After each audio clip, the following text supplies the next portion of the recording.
The days that followed the intense legal preparations and community rallying felt like a whirlwind. After months of fighting, the moment of clarity finally arrived. The HOA, overwhelmed by community support and the mounting evidence, had no choice but to back down.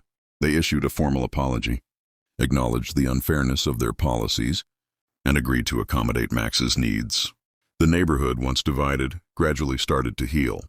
Neighbors approached me with smiles and words of support, expressing their admiration for standing up against Overreach. Max, blissfully unaware of the battles fought on his behalf, continued to enjoy his daily walks and playtime, his happiness now restored. Looking back, I realized this fight was about more than just my dog. It was about standing up for personal rights, fairness, and compassion. I learned that persistence, community support, and staying true to your values can create meaningful change, even against powerful odds. The experience also changed me. I became more active in community matters, advocating for fair policies and pet rights. I started a local support group for pet owners facing similar issues, aiming to prevent others from experiencing the same injustice.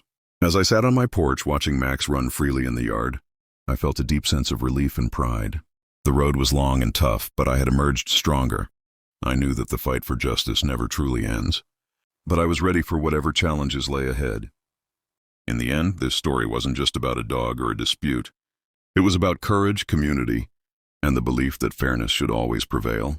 Max's wagging tail was a reminder that love and perseverance can triumph over even the toughest obstacles.